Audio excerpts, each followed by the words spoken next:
In this video, we will spend a whole day in the woods eating only Dutch army rations, getting a lot of impressions and discovering new locations. Summer is coming and the weather is getting warmer every day, and spending time in the woods is getting very pleasant. After walking about a kilometer deep into the forest, we found a good place for breakfast to gain strength and continue our journey. The Dutch MRE looks like this.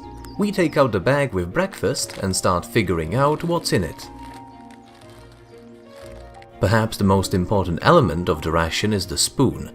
It's black for some reason and a medium length, I think.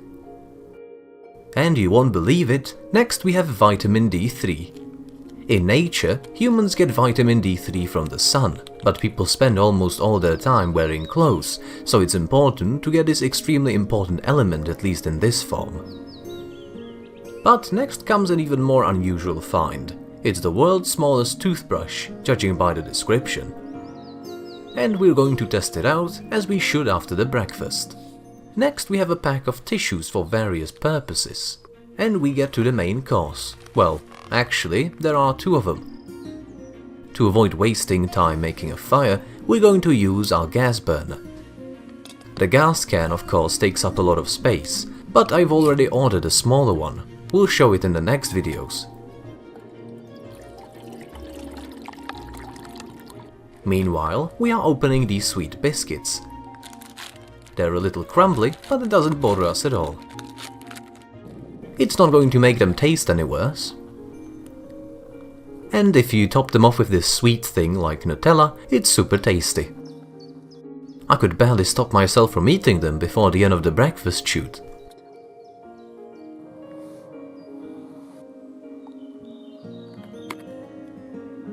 In the first bag, we have what seems to be some kind of flour. It's unclear what's going to come out of it. And in the other one, I think I have some kind of a granola with milk. The water comes to boil and we pour it right into the bags at the indicated mark.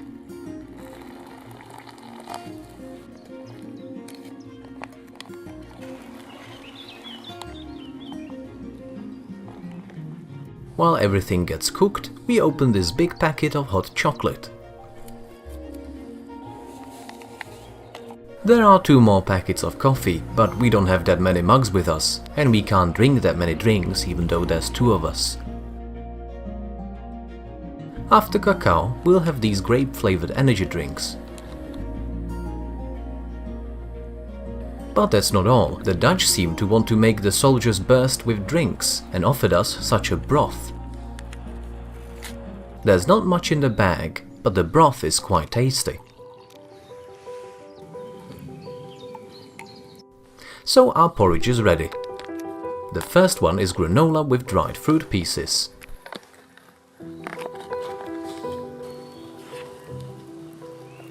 And the second one is this liquid porridge that looks like semolina. Both are equally sweet and delicious.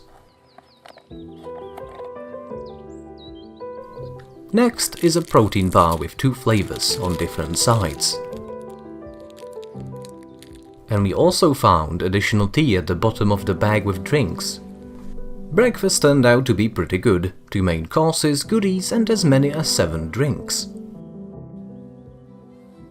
There was an ant farm nearby, so we shared a piece of the bar with the ants, which they immediately pounced on.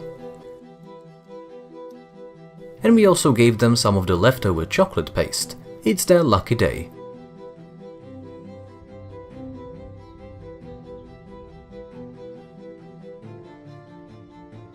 One ant dived right into the Nutella.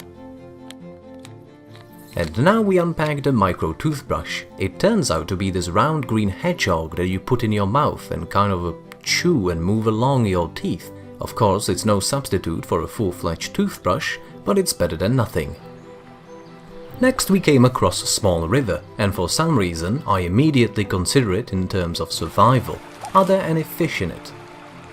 Well, not visible yet, but judging by the shells we found, river mussels are probably present. Well, there's definitely water here, as there's a bunch of tracks of animals that come here to drink.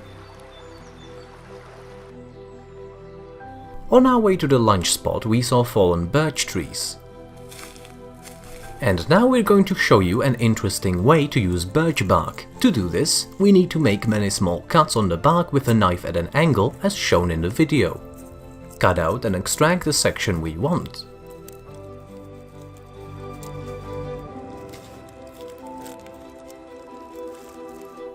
And that way we get a very good starter for the fire. Now using the flamethrower, we have to scrape a little bit of material into it.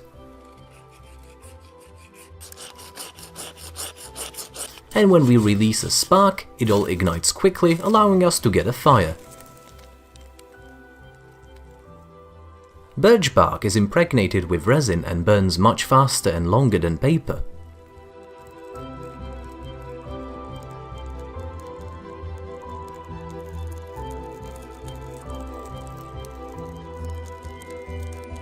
By taking a knife and splitting a long branch in two like this, you can put pieces of bark into the resulting crack.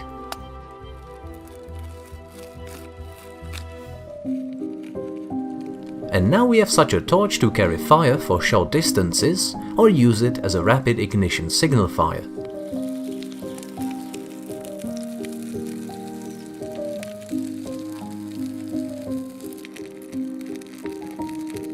Even though there wasn't much bark, it burned for almost 5 minutes and it was quite difficult to put out.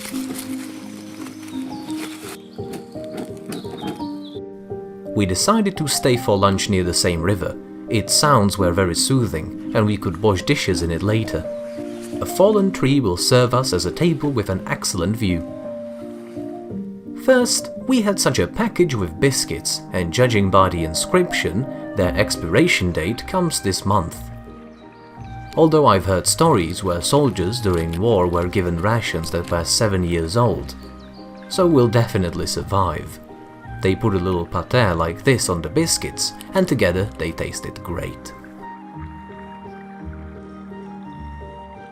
There's also peanut butter in the bag, but I like the pâté better, of course. We open our main dish, and here we have something with, well, something. It's not clear yet. We need to pour water, and in 5 minutes, then it will be clear. Next we have another dish in a big package, and it turns out to be pieces of dried apples and fruits, which for some reason also need to be soaked in water. For lunch, we have soup, this time chicken soup, with round pasta like this. And if the soldier wants coffee, he can add dried cream to it too. You get a delicious coffee and a milk drink. Which I can't say about this bag of herbs, there's a lot of them, but this kind of tea just tastes like crap. Or maybe it's some kind of spice. Salt and pepper, by the way, are there, and they even put some kind of a hot nuclear sauce. Another cacao, we had the same one in the morning.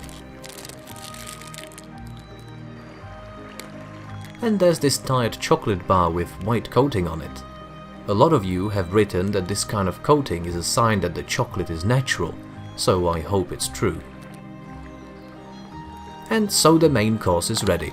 It turns out to be mashed potatoes with pieces of meat. The chunks of meat are not very big, but it all tasted very good. And the dried fruit turned into wet dried fruit. In this form, it's more pleasant to eat. And look how cool the dinner turned out. Everything is there, the goodies, the broth and the cookies. And what a view on the river we have. It seems to me that if there was a restaurant with a view of such nature, the prices there would be extremely high. And everything at our place is free.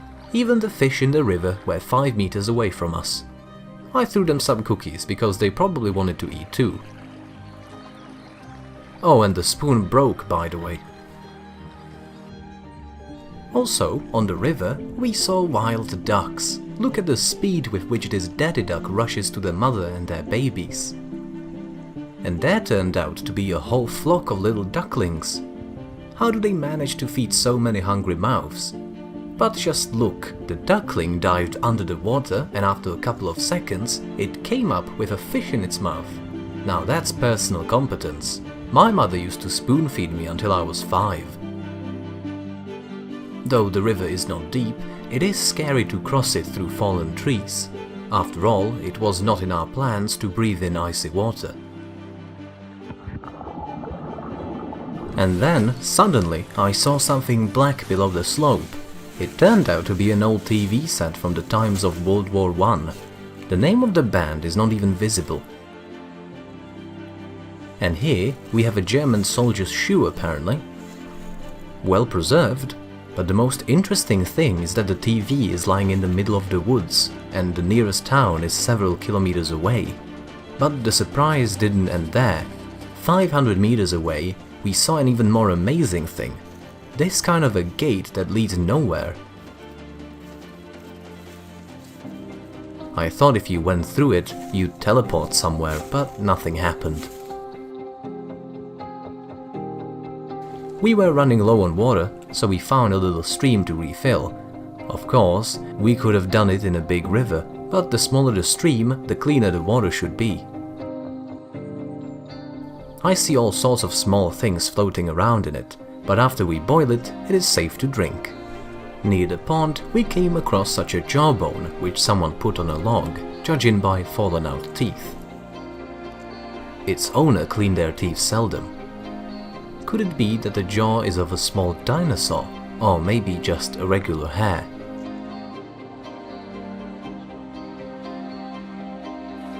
For dinner, we set up over a bluff with partial view of the river below. To heat the food this time, we used this titanium liquid fuel burner. For the fuel, we will just use some regular alcohol. Pour some into the container and light it. The burner is made entirely of titanium and has served us well more than once.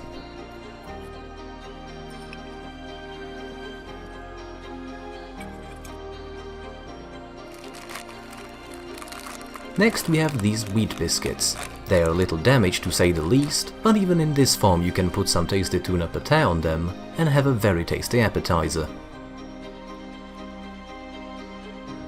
Now we have a very cool chocolate flavor protein bar that is complemented by a similarly sized but already carbohydrated bar. It's a mix of caramel fruit and cereal. Then there are these nuts with coating, familiar to us from the other rations. Apparently soldiers like them a lot, since many countries take them in their kit. Especially if you wash them down with this powdery drink, which makes cold sweet tea.